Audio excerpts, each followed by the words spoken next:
이 거룩하고 복된 성일 새벽 기도 시간 마태복음 강해 설교로 9장에 9절에 있는 말씀 모지에 이어서 말씀드리겠습니다.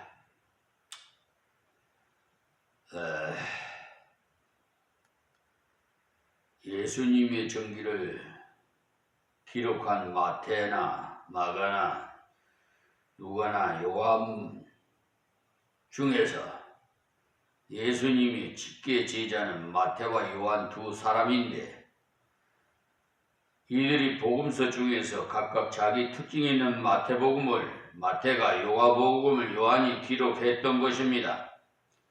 그러니까 복음서 중에 가장 특징이 있는 두 복음서를 예수님의 직제자가 기록했다, 이 사실입니다. 그래서 마태는 세관원 출신다운 직업적인 기질로 인해서 아주 세밀한 면이 있었기 때문에 예수님의 설교 부분의 상세한 기록은 마태복음의 특징 중에 하나입니다. 그래서 마태복음은 구조상으로는 교훈 부분에 많은 비중을 두고 장수도 많고 길기도 상당히 길어요. 그리고 요한을 보면은 마태에 비해서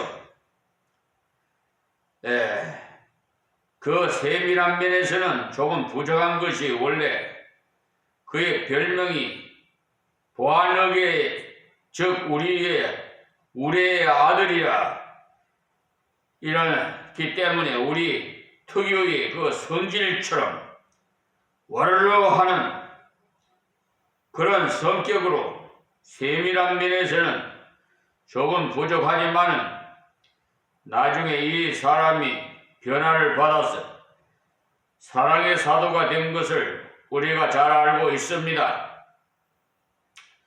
그래서 이 요한복음은 사복음서 중에서 가장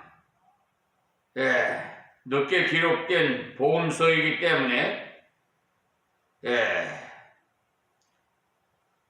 3복음서에 없는 것이 요한복음에 많이 기록되어 있고, 그리고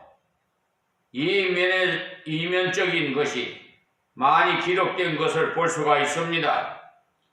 예를 든다면 그때 예수님의 생각은 이러이러하셨다 하는 이면적인 부분이 요한복음에 많이 기록되어 있습니다. 그리고 마태는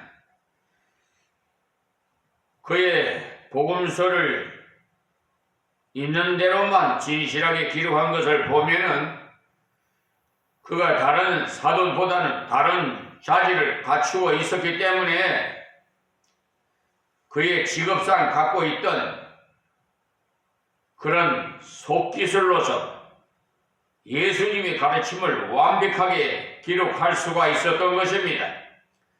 그러니 하나님께서는 성령의 은사를 주실 때 그 사람의 원래 타고난 성격이나 또는 학문 등을 오류 없이 쓰신다는 사실이, 요즘 성경이 번역한 생명책은 오류가 만여 군데 되나 지적이 끝이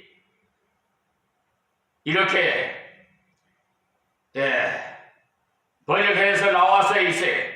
그래서 예전에 쓰던 그 성경책을 저는 사용하면서 여러분에게 말씀드리는 것입니다.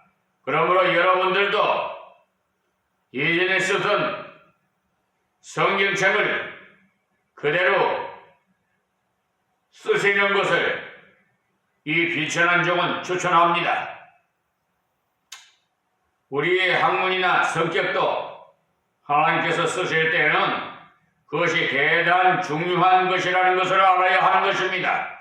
왜냐하면 그런 성격을 가진 사람이 그것을 읽을 때 아주 친근감을 가진다는 말씀이, 그래서 성경을 기록하는 사람들의 그 성격이 각각 다른 개성이 사람들을 사용해서 기록하게 하신 거예요. 하나님께서 전부 얌전한 성격의 사람만 기용해서 성경을 기록했다면 아주 착실하게 기록하지 않겠나 생각되시겠지만, 베드로와 같은 다혈질의 그 덤벙대는 사람도 베드로 전서의 베드로 후서를 기록한 것을 보면 그 성경을 쓸 때는 베드로 특유의 혈기왕성한 비형적인 성격이 다 사가진 말년에 쓴 책이라 읽어보면 소망이 가득 차서 기록한 것을 볼 수가 있어요. 저 역시도 B형입니다. 그래서 좀 다혈적인 성격이 있어서 이렇게 꽃게이 같은 설교를 특유로 하고 있습니다. 이런 시대에 나를 쫓으라 하시니 일어나 쫓으니라. 여기 보시는 대로 아무런 단서가 붙지 않았다는 것을 볼 수 있지요. 여기 예수님께서 마태를 부르시면서 죄를 회개하라든지 또는 소명에 응할 마음이 있느냐고 묻는다든지 집에 가서 의논해보고 오라든지 하는 아무런 면접 절차 없이 바로 나를 따르라 이렇게 할 때 이 세리 마태는 지금까지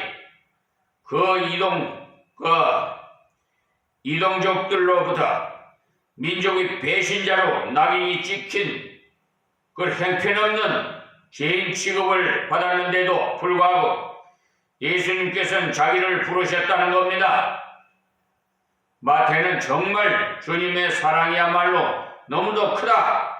나 같은 것을 불러 쓰실 수 있는 분이구나. 예, 그렇다면 저는 당장 따르겠습니다. 그 자리에서 자기의 하던 일을 버려두고 예수님을 따라갔던 것입니다. 저 역시도 한번 아니다면 끝까지 아닙니다. 그리고 저는 무슨 일을 하든지 밤이 새도록 그 문제를 연구하고 풀어질 때 제가 잠자리에 듭니다. 이러한 그리스도의 그 복음의 은혜의 부르심이 마태를 압도함으로써 마태는 거기에 복종해서 주님을 따라갔던 것입니다. 제가 얼마나 아주 대쪽같이 고집이 센 줄 압니까? 한번 저한테 상대자가 생기면 세상적으로 살 때도 사업할 때도 저는 한다면 하는 사람이에요. 이러한 그리스도의 은혜의 부르심이 마태를 압도함으로써 마태는 거기에 복종해서 주님을 따랐던 것 같이 저 역시도 뭔가 이렇게 고지식하니까 예수님께서 저를 부르셨습니다. 예수님께서 세관에 앉아 일하는 마태를 부르실 때 마태는 자기의 비천을 보지 않고 주님의 사랑과 능력을 믿음으로 그의 모든 일을 포기하고 즉시 주를 따를 수가 있었던 것이죠. 이것이 바로 세린 마태의 놀라운 은혜로운 그런 면이 있지요.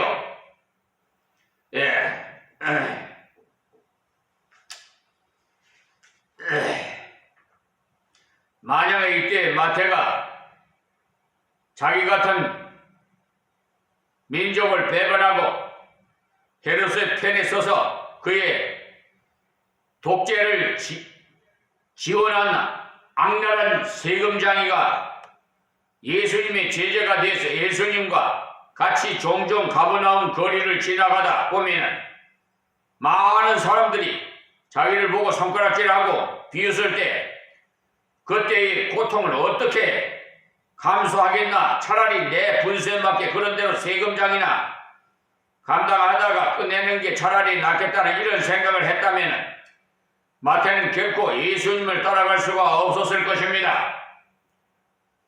그러나 마태는 나는 사람들의 따가운 눈총을 받는 세리지만은 예수님께서 나를 불러주신 이것을 보면, 나 같은 것을 불러주시는 것을 보면 나 같은 것도 쓸 수 있는 분이 확실하다는 주님의 사랑과 주님의 능력을 믿었다는 것입니다. 그러니 우리가 자신의 비천을 바라보지 마시고 주님의 사랑과 주님의 위대하심을 바라보라는 것입니다. 그럴 때 우리는 죄에 대한 가책도 원망도 없이 주님을 따라갈 수가 있는 것입니다. 그래서 여기에 마태는 바로 이런 면에서 우리의 귀감이 되는 것입니다. 그 다음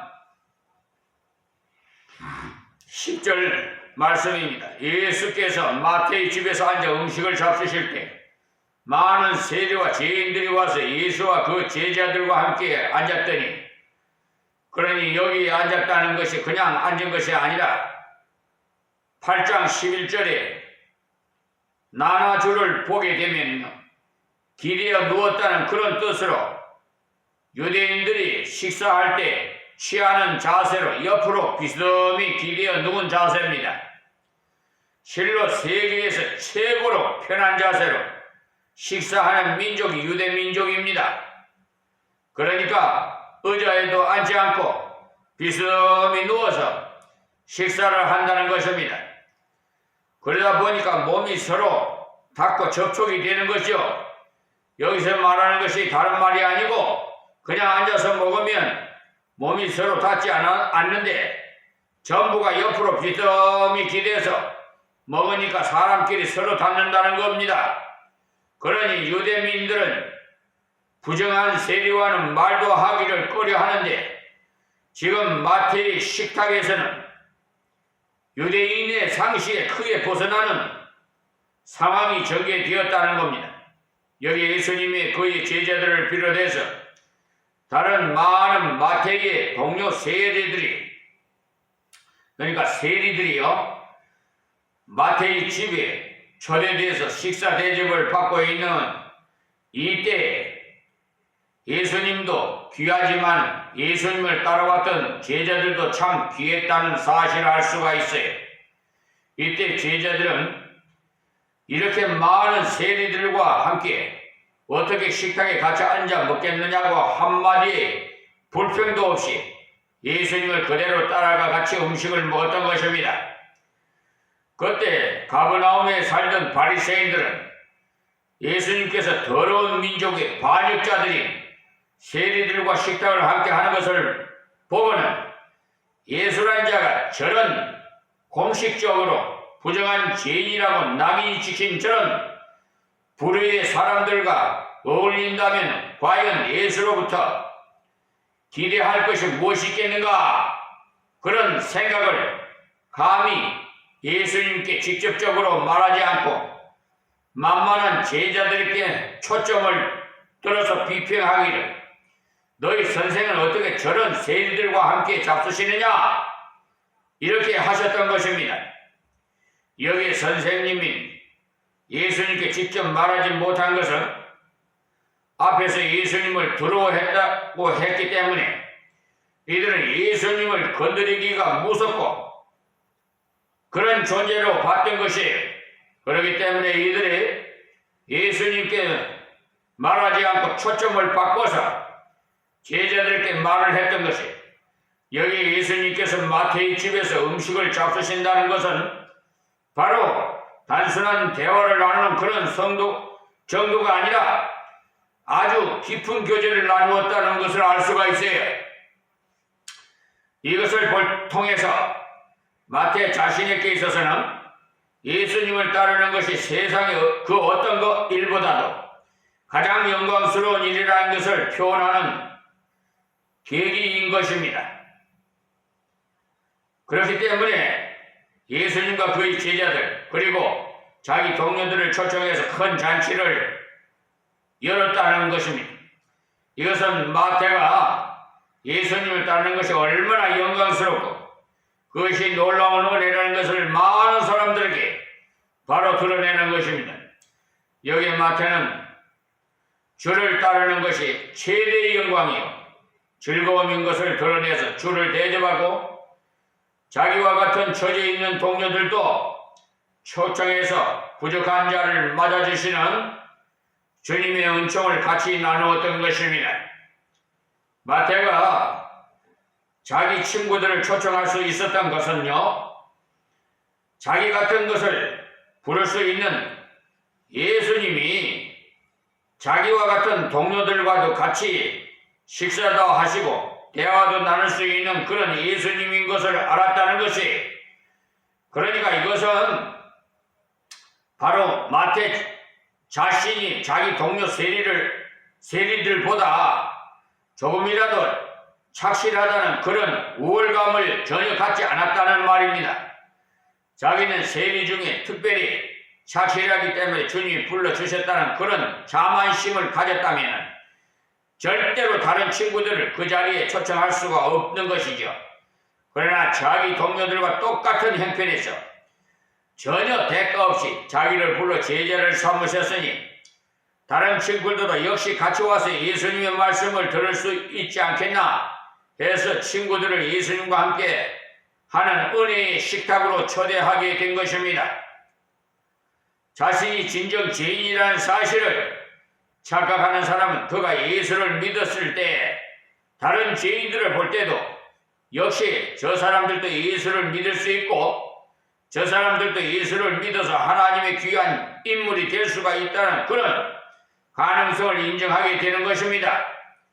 그러나 반대로 자기가 예수를 믿은 것이 자기가 특별히 착실한 사람이기 때문에 예수를 믿었다고 생각하면 자기와 다른 바깥에 있는 저런 형편없는 자들의 예수를 믿을 가능성이 전혀 없다고 생각하게 되는 것입니다. 그러나 우리가 예수 그리스도를 바르게 알면 절대로 그렇지가 않습니다. 여기 마태가 잔치를 하게 된 가장 큰 이유는 예수님의 은총을 자기만이 아니라 그의 친구들과 함께 나누고자 그들을 불렀다는 것을 아십시오. 그런데 그것이 문제가 된 것입니다. 자, 11절 말씀 볼까요? 바리새인들이 보고 그 제자들께 이르되 어찌하여 너희 선생은 세리와 죄인들과 함께 잡수시느냐? 그러니까 지금 이들이 예수님께 대한 불평을 예수님께 직접 하지 않고 제자들을 통해서 간접적으로 예수님께 말하고 있어요. 그들은 예수님께서 자신들이 경멸하고 있는 세리들과 함께 식탁에서 잡수시는 것을 보고는 예수님도 세리와 같은 부류가 아닌가라고 비난을 했던 것입니다. 다른 복음서의 누가복음 7장에 보시면 거기 시몬이라는 바리새인이 예수님을 자기 집으로 초대한 파격적인 기사가 나와 있는데요. 사실에 있어서 예수님을 초대한 그의 의도는 예수님 말씀을 듣고자 해서 청한 것이 아니라 자신이 견지해서 예수님을 관찰하고자 초대한 것인데, 이런 시몬의 의도를 모두 간파하시고도 예수님은 그 초대에 응했는데, 그러다 보니까 최소한의 유대인의 일반적인 손님 접대 방식도 취하지 않는 발 씻을 물도 예수님께 주지 않는 냉대를 받으시면서도 그 집에 들어가셨어요.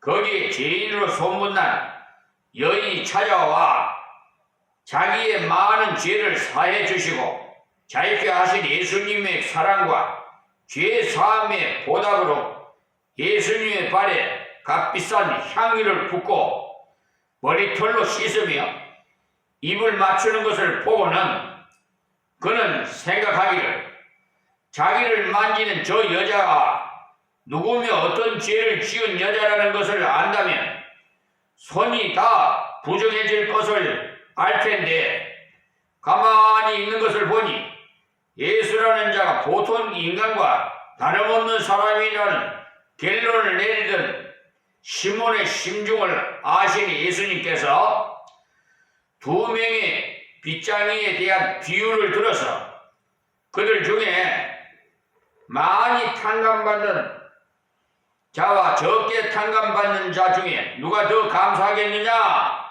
이렇게 물으니까 시몬이 그거야 많이 빚진 자가 더 많이 감사할 것이라고 말하자 그때 예수님께서 말씀해 주시기를 바로 이 여인이 그러한 경위로서 자기가 많은 죄를 지은 사람임을 깨닫고 그 죄를 다 사함받았는데 너무나도 감사해서 이런 귀한 봉사를 하지만 너는 네 자신이 죄인이라는 자아 발견이 없으므로 자신이 죄가 없다는 교만한 생각을 하니까 내가 들어올 때 최소한의 발 씻을 물도 주지 않았다. 그러나 이 여인은 자신의 죄 사함 받은 것이 너무나 크기에 감사함으로 이렇게 크다는 그 말씀을 해 주셨어요. 누가복음 7장 36절에서 50절 말씀을 참고하십시오. 그때도 역시 예수님께서 죄인들과 함께 하는 잘하는 바리새인들이 비난을 받으셨던 것 이렇게 죄인을 건지시기 위해서 죄인과 사귀시는 하나님의 뜻을 순종해 나갈 때 바리새인과 같은 종교적인 인생들에게 비난을 받으셨으나 그것을 통해서 오히려 복음의 진수를 가르쳐주는 기회로 삼으셨다는 사실이 여기 바리새인들이 바로 종교적 인생들로서 그들은 자신이 어떻게 착실하게 살아서 하나님의 구원을 확보할 수 있을까? 어떻게 착실하게 살아서 하나님께 인정을 받을까? 이렇게 자신들의 공로를 쌓아서 하나님으로부터 무엇을 얻을 수 있느냐 생각하는 이것이 종교를 가진 사람들의 근본된 사상입니다. 그러나 기독교는 결코 종교가 아니고 복음인 것입니다. 여러분, 종교가 인간 편에서 하나님께 도달하려고 안간 힘을 쓰고 노력하는 행위라면 복음은 인간 스스로가 하나님께 못을 줄 아시고 못 올 줄을 아시고 하나님 편에서 인간들에게 찾아오신 소식인 것입니다. 이 사실을 믿는 믿음이 바로 기독교 신앙이에요. 그래서 지금도 우리 교회나 성도가 항상 조심해야 할 것은 가난하고 비천한 사람보다도 재력과 영향력이 있는 지위를 확보한 잘 갖춘 사람을 우리가 은연중에 선호하는 그런 경향이 문제가 되는 것입니다. 그래서 저런 돈도 없고 형편없는 사람은 20명을 합해봐야 저 암흑의 사장 하나의 비교가 되겠는가 하는 그런 생각을 쉽게 합니다. 그러나 영혼은 절대 그렇지 않아요. 영혼의 가치는 부자의 영혼이나 가난한 자의 영혼이나 다 죽어가는 자의 영혼이나 다 한 영혼으로서 하나님 앞에서는 한 가지로 다 고귀한 영혼들인 것입니다. 그래서 앞으로 우리가 하나님의 나라에 가면 우리의 계산 착오를 일으키는 많은 점들을 그곳에서 발견하게 될 가능성이 많습니다. 우리 교회가 자신도 모르는 사이에 학벌이 좋고 돈이 많은 사람을 보면 저런 학력을 가진 사람을 한 사람 정도 확보해 놔야 저런 사람들 통해서 교회에 기여하는 무엇이 있지 않겠나? 저런 재력을 가진 사람 하나가 저런 가난한 사람의 몇 수십 배의 봉사를 하지 않겠나 하는 인간적인 계산에 빠져서 사람을 대접하고 바라보는 그런 잘못된 그런 안경을 낄 때가 참으로 많아요. 그러나 교회의 역사는 분명히 그렇지 않습니다. 아주 비천한 사람이 큰 일을 했고 또한 아주 약화된 사람이 놀라운 일을 했던 것입니다. 그래서 D.L. 무디 같은 분은 아주 무식한 구두 짚는 출신이고 요한 칼빈 같은 분은 선천적으로 아주 몸이 약한 분입니다. 그래서 성경은 무엇이란 말하고 있습니까? 곧 형제들아 너희를 부르심을 보라. 육체를 따라 지혜 있는 자가 많지 아니하며 능한 자가 많지 아니하며 문벌 좋은 자가 많지 아니하도다. 고린도전서 1장 26절에 말씀하셨어요. 여기에 이 말씀은 지혜 있는 자, 능한 자, 문벌 좋은 자는 안 된다는 말이 아니고 이렇게 잘 갖춘 자가 많지 않다는 말입니다. 이렇게 지혜 있고 능하고 문벌 좋은 사람이 적으니까 적게 택함을 받고 보통 사람들은 많으니까 많이 택함을 받는다는 것이 그러므로 부르시는 것이 비율적으로는 거의 같습니다. 그러므로 거기에 오해를 가지면 안 됩니다. 그래서 예수님께서 부자가 천국에 들어가기가 낙타가 바늘귀에 들어가는 것보다 어렵다는 말씀에 제자들이 그러면 누가 천당에 들어가겠습니까? 이렇게 물을 때 예수님께서 사람으로는 할 수 없으나 하나님은 하실 수가 있다고 말씀하신 그 말씀은 바로 육신적으로는 부자라도 마음은 가난해서 예수를 바로 믿어야 천당 가는 그런 사람이 있다는 말입니다. 그러니까 우리는 복음을 전할 때나 사람을 키울 때 절대 인간적인 표준으로 사람을 바라보지 마십시오. 예? 지금도 교회가 하나님의 일을 할 때 이 종교적인 마음에 사로잡힌 사람들을 구제 대상을 선정하는데도 그를 통해서 몇백 배의 결과를 거둘 수 있는 가능성을 타진해 보고는 구제를 하는 그런 방향으로 자꾸 나가려고 하는 것입니다. 교회가 구제를 해도 자격을 따지지 마시고 단순하게 구제해야 되는데도 불구하고 그 사람의 장래에 어떤 가능성을 보고 인정이 되면 그것을 보고 구제를 하는 이것이 복음적이 아닙니다.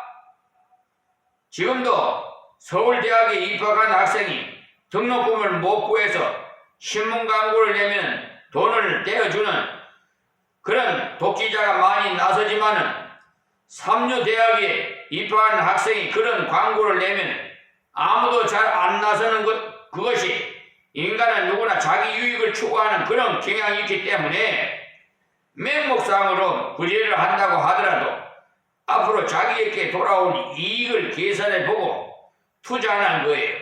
그래서 도와준 그 사람이 성공하면 돌아와서 자기에게 공로를 돌려주면 그때 보람을 느낄 것이라는 이런 소위 말하는 자기 의를 쌓고자 하는 사상에서 구제를 하는 것입니다.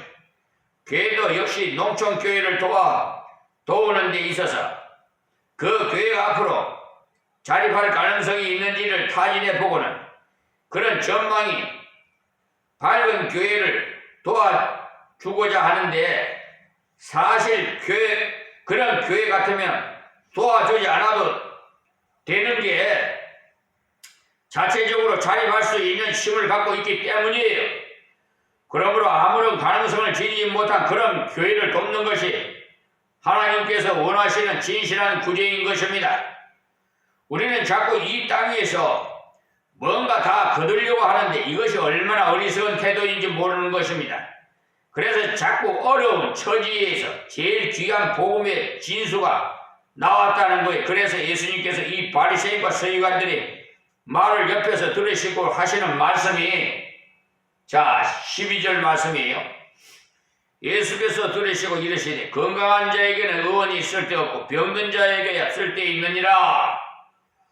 여기 이 말씀을 볼 때 지금도 우리가 병이 나면 병원에 가서 치료를 받아야 하는 것을 알아야 합니다. 어떤 사람은 감기 정도는 병원에 안 간다고 말하는데 감기 같으면 원래 병원에 안 가도 낫습니다. 그 사람의 권능이 있어서 낫는 것이 아니고 누구나 잘 낫습니다. 그러므로 감기 정도 나는 것을 두고도 무슨 권능이 있는가 생각하면 안 돼요. 여기 예수님께서 분명히 의원을 인정하시기 때문에 우리가 병이 나면 병원에 가야 되는 거지요. 그렇지 않다면 예수 믿는 사람은 의사를 하면 안 되는 것입니다.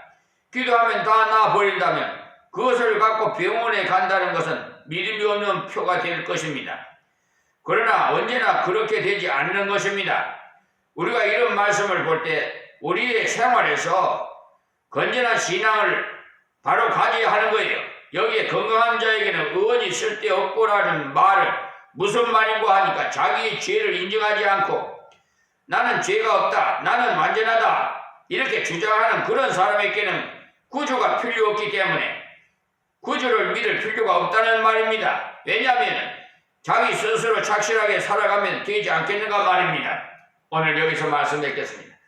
하나님 감사합니다. 오늘도 하나님의 지혜로 주신 말씀을 진리의 생명의 말씀 아버지여 증거하여 싸우니 이 말씀을 귀 있는 자는 다 듣는 자마다 복되게 하여 주시옵시고 이방인들도 다 구원하셔서 하나님의 영광이 이 땅에도 넘쳐나게 하여 주시옵소서. 특별히 우리 북한에 있는 우리 동포들 예수 믿게 하여 주셔서 하나님의 은혜로 남북이 평화 통일이 이루어지게 하여 주시옵소서. 예수님의 이름으로 기도하옵나이다. 아멘. 하나님 또 한 가지는 아버지 앞에 구합니다. 이 나라 너무나 사회가 정치가 혼란스러우니 하루속히 아버지 회복하여 안정된 사회로 온 국민이 평안한 생활을 할 수 있도록 은혜를 베풀어 주시옵소서. 예수님의 이름으로 기도합니다. 아멘.